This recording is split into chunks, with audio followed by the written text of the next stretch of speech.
মহাভারতকে আবার জয় সংহিতাও বলা হয়। আমাদের টোটাল 18টা পুরাণ আছে। এই সময় যে মহাজনপদ ছিল সেটা আমরা কোথা থেকে জানতে পারি? এই যে 16টি মহাজনপদ জানতে পারলাম, আমরা 16টি মহাজনপদ দেখলাম। এই 16টি মহাজনপদের মধ্যে 5টি মহাজনপদ ছিল সব থেকে বেশি গুরুত্বপূর্ণ।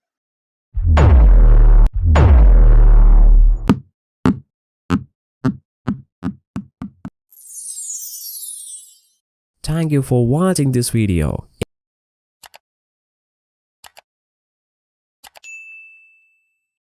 ওয়েলকাম টু বিটিএস একাডেমি বন্ধুরা, আশা করি তোমরা সবাই খুব ভালো আছো, সুস্থ আছো। হিস্ট্রিতে আমাদের বৈদিক, ঋগ্বৈদিক এবং লেটার বৈদিক কমপ্লিট হয়ে গেছে। আজকের আমরা যে টপিকটা আলোচনা করবো সেটা হচ্ছে বৈদিক লিটারেচার। তো ভিডিওটা স্টার্ট করার আগে সবাইকে আমার একটাই রিকোয়েস্ট, যদি ভিডিওটা ভালো লেগে থাকে তাহলে অবশ্যই লাইক এবং চ্যানেলটাকে সাবস্ক্রাইব করে দিও। তো ক্লাসটা স্টার্ট করি। আচ্ছা, আমাদের দেশে দুটো মহাকাব্য, একটা হচ্ছে রামায়ণ আর একটা মহাভারত। ফার্স্টে হচ্ছে রামায়ণ। কে লিখেছিলেন? বাল্মীকি মুনি। বাল্মীকি। নেক্সট হচ্ছে যে রামায়ণের কটা ভার্সেস আছে? 24,000টা ভার্সেস আছে। আচ্ছা, রামায়ণ লেখার সময়কাল কত ছিল? রামায়ণ লেখার সময়কাল ছিল 5th সেঞ্চুরি থেকে, সেঞ্চুরি বিসি থেকে 12th সেঞ্চুরি AD। ঠিক আছে, এবারে আসবো মহাভারত।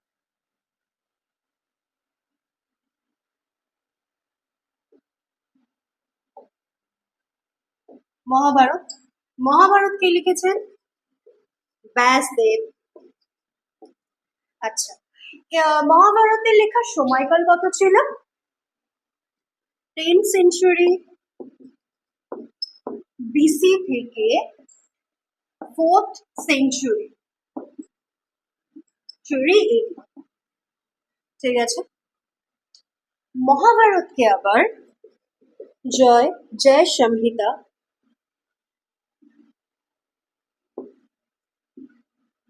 সংহিতাও বলা হয়। ঠিক আছে, তাহলে কি মহাভারতকে জয় সংহিতাও বলা হয়? মহাভারত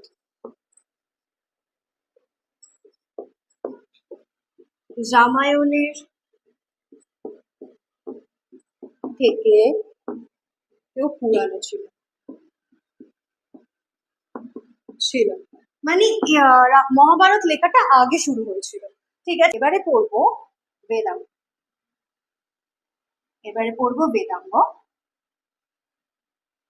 আচ্ছা, এবারে পড়বো বেদাঙ্গ। বেদাঙ্গ 6টি বেদাঙ্গ আছে, 6টি বেদাঙ্গ আছে।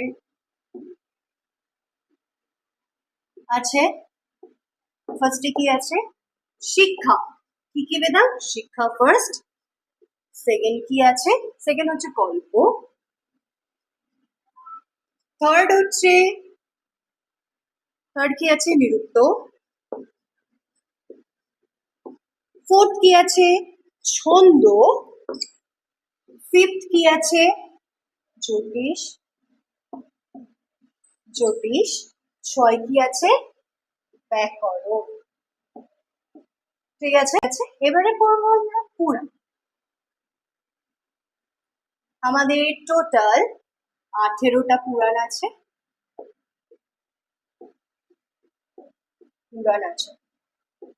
ঠিক আছে, এই 18টি পুরাণকে কম্পাইল কে করেছিলেন? এই 18টি পুরাণকে কম্পাইল করেছিলেন ব্যাসদেব। ঠিক আছে, তাহলে কটা পুরাণ আছে? 18টা পুরাণ আছে। 18টা পুরাণকে কি কম্পাইল করেছেন? ব্যাসদেব। এবারে আমরা যেটা নিয়ে আলোচনা করব, পুরাণ কমপ্লিট, বেদাঙ্গ কমপ্লিট, এবারে আমরা আলোচনা করব মহাজনপদ। আচ্ছা, এবারে পড়বো আমরা মহাজনপদ, অর্থাৎ মহাজনপদ পড়বো। সেটা হচ্ছে সময়কাল হলো 6th সেঞ্চুরি থেকে 4th century BC. Six century থেকে ফোর্থ সেঞ্চুরি বিসিতে আয়রনের ব্যবহার অত্যন্ত বৃদ্ধি পেয়েছিল, অত্যন্ত বৃদ্ধি পেয়েছিল, তো বেড়ে গেছিল গেছিল কোথায় কোথায়? ইউপি আর বিহার। ঠিক আছে, তাহলে সিক্স সেঞ্চুরি থেকে ফোর্থ সেঞ্চুরি বিসিতে আয়রনের ব্যবহার অত্যন্ত বেড়ে যায় কোথায়? ইউপিতে আর বিহারে। এর ফলে আয়রনের ব্যবহার বেড়ে গেলে অনেক এগ্রিকালচারের জন্য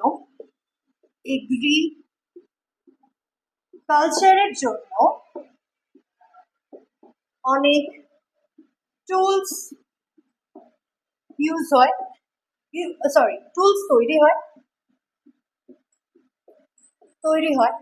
এর ফলে কি হয়েছিল? এর ফলে কৃষি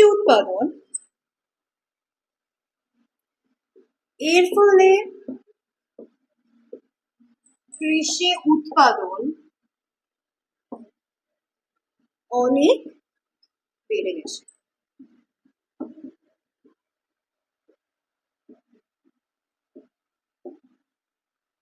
আচ্ছা, তাহলে কি সিক্স সেঞ্চুরি থেকে ফোর্থ সেঞ্চুরি বিসিতে আয়রনের ব্যবহার বেড়েছিল কোথায় কোথায়? বিহার আর ইউপি।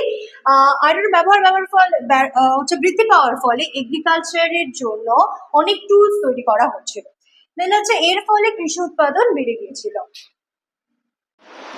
এর ফলে কৃষি উৎপাদন অনেক বৃদ্ধি পেয়েছিল। সুখ্রিস্ট। আচ্ছা, এবারে বলবো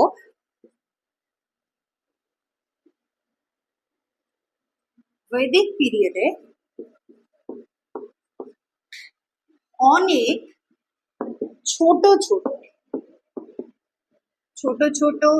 আয়তন বিশিষ্ট অনেক জোন তৈরি হয়েছিল।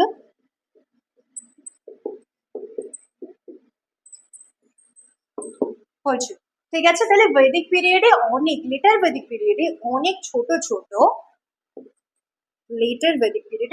ছোট আয়তন বিশিষ্ট জল তৈরি হয়েছিল।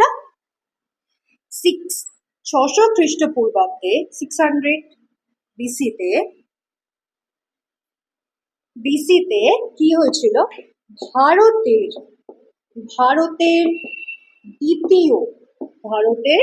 দ্বিতীয় নগরায়ন ঘটেছিল।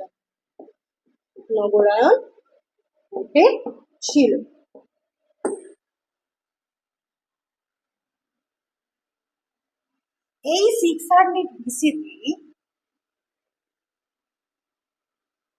আচ্ছা, জনগুলি তার আগে বলি, জনগুলি পরবর্তীকালে মহাজনপদে পরিণত হয়।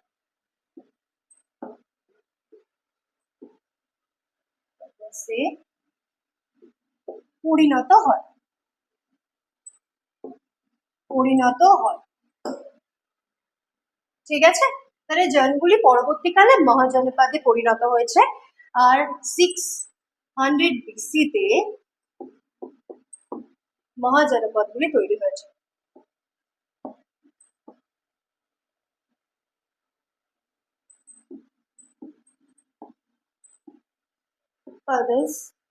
গুলি তৈরি হচ্ছে।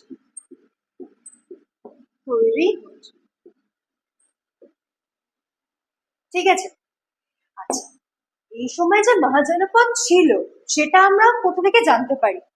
দুটি লিটারেচার আছে বা দুটি সাহিত্যিক উপাদান আছে। লিটারেচারের মাধ্যমে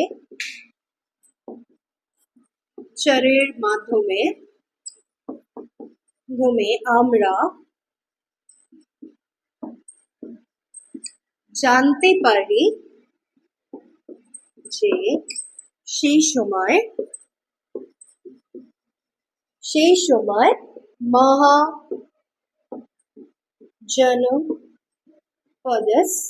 ছিল। ঠিক আছে, তাহলে এই যে দুটো লিটারেচার জানা যায়, সেই দুটো লিটারেচার কি কি? একটা ফার্স্ট হলো লিটারেচার,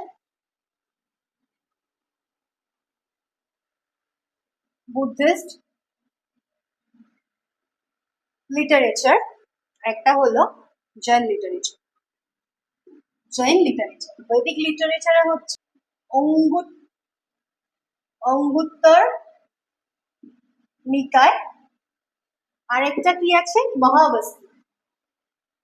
মহাবস্তি। আর জৈন লিটারেচারের মধ্যে ভগবতী সূত্র। ঠিক আছে, এবারে আসা যাক মহাজনপদ। কটা মহাজনপদ আছে? 16টি মহাজনপদ আছে। 16টি মহাজনপদ আছে। ঠিক আছে, কি কি? ফার্স্ট কোশি, সেকেন্ড কৌশল, থার্ড অবন্তী, ফোর্থ অঙ্গ, ফিফথ মগধ, সিক্স বৎস, সেভেন মৎস্য, সিক্স গান্ধার, নাইন গান্ধার হলো কুরু, 10 কম্বোজ, 13 সেদি, 12 পাঞ্চাল, 13 অসমক,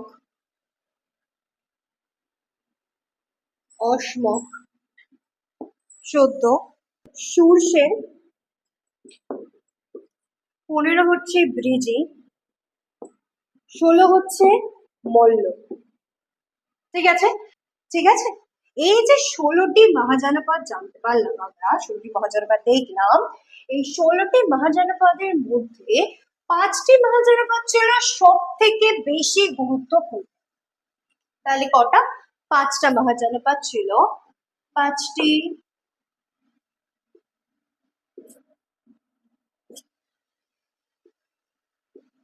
ছিল সব থেকে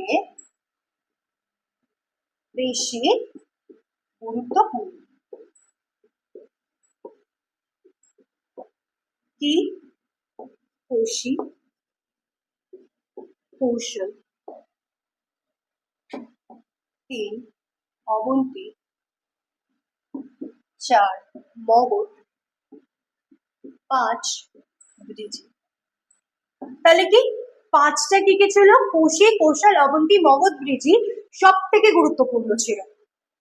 তবে মগধ ছিল এই 5 জনের মধ্যে থেকে মগধ ছিল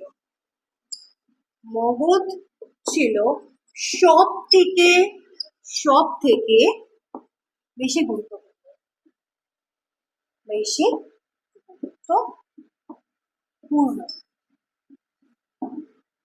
এই সময় কিংকে কি বলা হতো? এই সময় কিংকে রাজা বলা হতো। ঠিক আছে, আর কিংকে এই সময় রাজা বলা হতো, ভাইস কিংকে উপরাজা বলা হতো। উপরাজা বলা হতো। কমান্ডারকে কি বলা হতো? সেনাপতি বলা হতো। ঠিক আছে, এবারে হলো যে মগধ তো ছিল সব থেকে বেশি গুরুত্বপূর্ণ।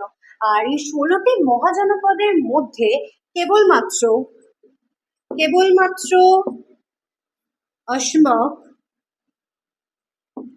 অসমক ছিল দক্ষিণ ভারতে অবস্থিত। তাহলে হচ্ছে কে দক্ষিণ ভারতে অবস্থিত ছিল? কোন রাজ্যটি?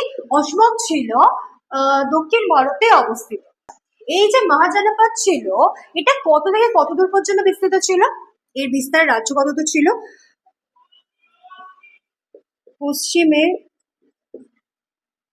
আফগানিস্তান থেকে শুরু করে দক্ষিণের গোদাবরী নদীর উপকূল পর্যন্ত বিস্তৃত ছিল। ঠিক আছে। নেক্সট, আচ্ছা, মহাজনপদের মধ্যে কিছু কিছু রাজ্য আবার রাজতন্ত্র প্রতিষ্ঠিত ছিল, আবার কিছু কিছু রাজ্যে আবার প্রজাতন্ত্র প্রতিষ্ঠিত ছিল। হচ্ছে তাহলে কোনগুলোতে রাজতন্ত্র প্রতিষ্ঠা ছিল? রাজতন্ত্র ছিল কোনগুলোতে? কৌশিক,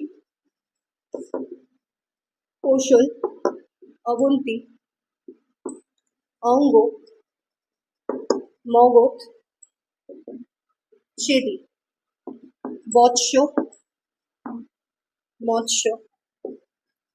ঠিক আছে, তাহলে কৌশিক, কৌশল, অবন্তী, অঙ্গ, মগধ, চেদি, বৎস, মৎস্যতে রাজতন্ত্র প্রতিষ্ঠিত ছিল। প্রজাতন্ত্র কোথায় প্রতিষ্ঠা ছিল? কোথায় কোথায় প্রজাতন্ত্র? প্রজাতন্ত্র প্রতিষ্ঠিত ছিল কম্বোজ, পুরু, পাঞ্চাল, ব্রিজি, মল্লতে। মল্লতে। তাহলে রাজতন্ত্র কোথায় ছিল? কৌশিক, কৌশল, অবন্তী, অঙ্গ, মগধ, চেদি, বৎস, মৎস্য। আর প্রজাতন্ত্র ছিল কম্বোজ, পুরু, পাঞ্চাল, ব্রিজি, মল্লতে। তাহলে আজকে আমাদের মহাজনপদ অব্দি কমপ্লিট হলো। লেটার হচ্ছে বৈদিক লিটারেচার থেকে মহাজনপদ পর্যন্ত কমপ্লিট করলাম। নেক্সট দিনকে অন্য ভিডিও নিয়ে আসবো। তবে সবাই ভালো থাকবে, সুস্থ থাকবে।